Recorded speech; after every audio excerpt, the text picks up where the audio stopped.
Alright, you know what? I don't have anything going on today, so screw it. Let's watch the second episode of FUUTO PIs. So, we start off with episode 2, and FUUTO PIs is definitely going into a double-length episode because it's Kamen Rider Double. Two-parter format, you know? So, yeah, if they're going to make a double video, I guess I'll make a double video too. So, welcome back. I'm Buster Green. This is my review for episode 2 of FUUTO PIs.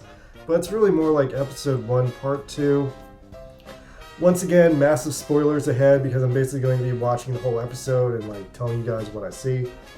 If you didn't watch my review of the first episode, you guys should check that out. And I'm going to spoil the show now. Alright, so we go back to Shotaro and Philip once again, and they are out of the Shadow Realm, and now that bitch the witch is flying above them and being hella promiscuous. And then we go into the series' first opening credits, and fuck yeah, the opening is very cool. Oh no though, the witch is living with them in the opening. And also oh no, she never puts on a bra ever. And also oh no, the Ope teases an evil Dopant family, who I guess are going to be the real bad guys now. So yeah, the Ope's pretty catchy, and then we get into Beware of the Tea Part 2, the culprit is right there. And we are definitely back into the double-stuffed episode format of Kamen Rider W, this being the second part of the chapter T. Philip makes nicey nice with the witch, and then she phases into a wall and threatens to slice them up. And meanwhile, Fat Bro falls down, and Shotaro finally notices they're back into the normal, sane world, which Philip finds very intriguing. They're also again near the Yakuza building because that's key to this case. Philip starts to get very excited about all these weird happenings, and then the Yakuza capture them and take them into their office for a pep talk with the principal. Now, the Yakuza principal decides to let Shotaro do his job, but lets him know that he will kill the witch if he finds her. Shotaro clues the Yellow Man into the Gaia memory phenomena, gives a backstory on how they work from Kamen Rider W, and oh yeah, by the way, they turn people into monsters, which, yeah, that's pretty bad. So then he tells all these intriguing updates about what's been happening to the world of Kamen Rider W since the show ended. Even though all the main Dopants have been defeated, there's a handful of still going around dangerous Gaia memories, floating around on like eBay and the black market and in other places where they should not be getting into the hands of normal people. Anyway, Fat Bro gets pretty fed up with this bullshit because he just wants to get his dick wet, but agrees to pay Shotaro for his time. But Shotaro will not accept the case ending there because he has to pay his rent, and also he's afraid that Fat Bro is going to hate the city, and Shotaro can't stand that because Shotaro loves the city. So then they go into their basement where Philip uses his cyberspace mind palace super library thing. Okay guys, help me out here. It's been a decade since I watched W, so I logistically forgot how this worked. Was Philip's brain like hooked up to the internet, or was Philip's brain just like some super amazing autistic super brain? Like, how did Philip do this? Was it a superpower? Was it his brain? Is it actually happening? Is he just imagining it? I can never tell, like, what this was. Like, anyway, so Philip uses his cyber mind palace to deduce what's going on. He deduces that the Shadow FUUTO is a parallel universe, and also that it's made from human blood, and the person making it from human blood has to digest the blood to make it. Vis-a-vis, therefore, the person making the Shadow Realm is a cannibal, which therefore would explain the relationship to the Yakuza, because the person who is the cannibal is eating the dead people that are being killed by the Yakuza. It's a free and easy source of human meat because the Yakuza are murderers.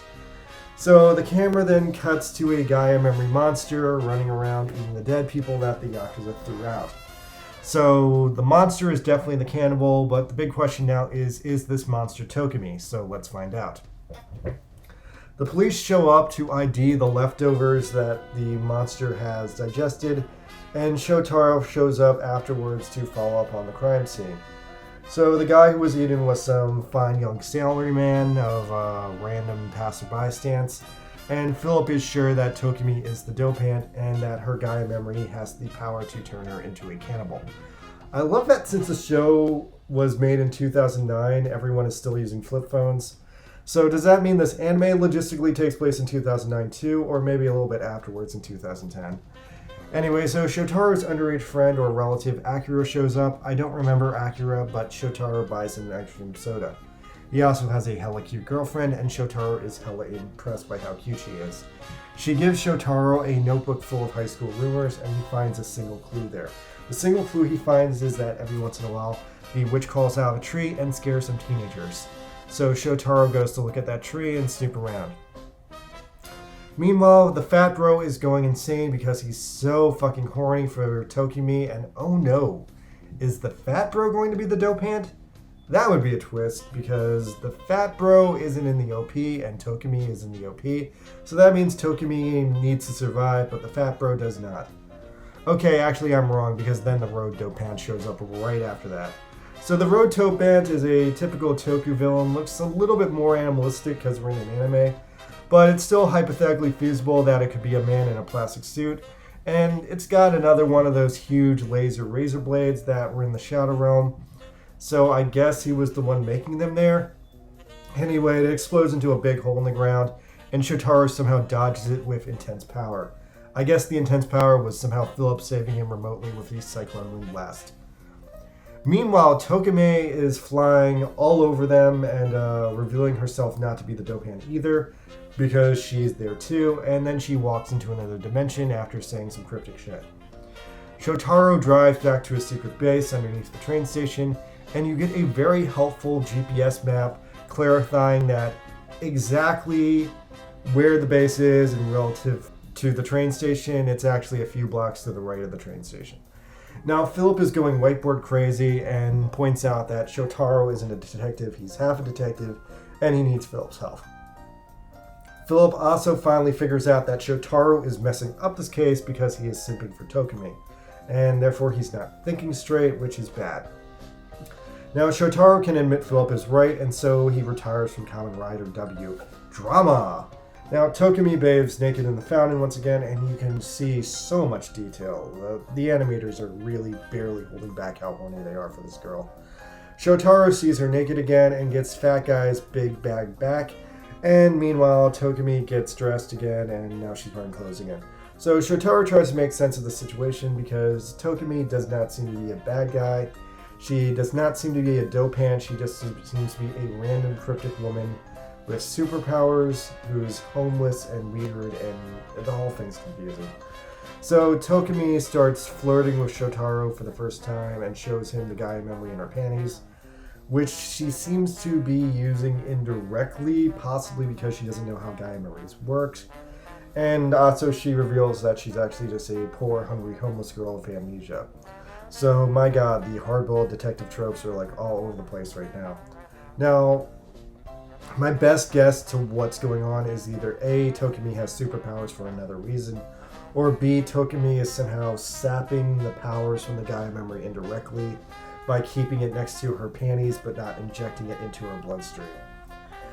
Now, Tokime thinks that she can find her past if she keeps looking inside the Shadow Realm, and that's when we get a better look at her memory. Her Gaia memory is smoking hot, and at first I thought it had an icon like Kamen Rider Skulls, but actually it seems to be cracked and broken, and it clearly has the dope hand outer shell, so it is a dope hand Gaia memory. Anyway, so the Yakuza show up, and apparently they've been tailing Shotaro this whole time, and now that he's found the witch, they're ready to kill the witch, and this is totally such a bad time for him to give up his rider powers. Shotaro slows them down by talking his way out of the situation in a very Better Call Saul moment, and clarifies that Tokime is probably not the murderer because her weird dope hand Gaia memory is broken. Now, I'm going to stop for a sec, and I'm going to predict what's going to happen in the future of the show here. If Tokime ever gets her Gaia memory fixed, which I think she will by the end of the series, I think she's immediately going to get her memory back, and I think she's immediately going to turn into a dope hand, and Shotaro will have to kill her because that's tragic as fuck. Anyway, so meanwhile, Shotaro makes his dramatic stand and accuses the Yakuza of being the real killers, which makes sense because this is primarily an inter-Yakuza conflict. And, oh yeah, one of the Yakuza just cracks and reveals he's the dope hand, which I guess makes way too much sense. He had access to the memory from his illicit Yakuza black market connections. He had money for being a Yakuza to buy it. And oh yeah, he was taking advantage of Yakuza murders to be a cannibal, only a Yakuza would know where the Yakuza murders are going down. So yeah, the cannibal Yakuza member uses the road guy memory to become the road dopan again, and all fucking hell breaks loose. Shotaro is fucked because he left his W diver at home, so he sends the witch to the detective agency to be his new living girlfriend, and Shotaro gets all ballsy and charges the dopant with his superpowers. Now, it seems like Shotaro's going to get fucked, but actually the dopant gets knocked hella far because Philip shows up at the last second in the Kamen Rider mobile and gives Shotaro back his belt while also knocking the dopant away. Oh yeah, I forgot they had a Kamen Rider mobile because I think they only used it like once in the show. Anyway, Akiko comes along for the ride and she just seems to be having a great time getting out and riding in the car. Anyway, then we see the proper Kamen Rider W henshin sequence in the anime for the first time, and it is fucking glorious. It is so great. Kamen Rider W has arrived, and Akiko stops Philip from banging his head on concrete. And shit, cuts off right there. Okay, wow, that officially confirms that we are getting a multi-episode, 3-episode long story arc, interlocking long-distance story. Oh, and hey, also now the ending is Shotaro and Philip doing a funky, sexy dance. Why the fuck not? It's an anime. Funky, sexy dances are like all the rage. Wait, are they literally doing the same dance in the Haruhi Suzumiya anime? Okay, nice flex, anime studio. So the post-episode SD anime scene introduces Mick the cat. He appears to be Tokumi's cat, and he watches as Akiko abuses Shotaro even more, and then Philip and Mick start to get along. I wonder if Mick is going to talk when he appears in the actual show, or if not, maybe he only talks in these SD shorts. Alright, so episode 2 went by so much faster than episode 1. It just had a much faster flow. It seemed like a lot less happened this episode because there was a lot more action scenes and it was mostly a setup for the dopant mystery, re-explaining what dopants are, how they work, and introducing the road dopant. I gotta admit, I'm a little bit bummed we're getting more dopant stories. I kind of thought, like, they were all going to be done at the end of Kamen Rider W, and I was really hoping this anime would branch out more and introduce a new threat. Kind of like how in Kamen Rider Black RX, Black had to deal with fucking space aliens instead of like the cultists he dealt with in Kamen Rider Black. But I guess this is just where we're at. The anime officially feels like a season 2 of Kamen Rider W instead of a straight sequel. But at least Tokime and her weird powers in the Shadow Realm are throwing some interesting curveballs into the mix. At least the anime dopants have kind of a new vibe with the shit that's going down. I like how the road dopant has that simultaneous classic Toku man in a suit vibe, but then he also looks a little bit more jacked and a little bit more insane like Venom from the comics. So, I mean, if we're stuck with the dopants, I hope we at least get some more crazy impossible designs as we go down the road with them. Alright, so from here on out, they're directly heading into a final boss fight with the road dopant. I'm guessing this fight's going to go for about 5 minutes because that's how long these Toku fights usually go for. They don't stretch too long, especially because anime fights are expensive. So here's my predictions for the next episode. I would prefer if they wrap up this case in the next 5 minutes, kill the dopant, and then it's over. They spend the next episode just doing slice of life shit, moving in Tokumi, closing out the first case, and then organically rolling into the next case. But there is a possibility that we will get part 3 of the Beware the Tea case, which would suck because that would mean that the dopant escapes the deadly justice of Kamen Rider W, and that would be pretty anticlimactic.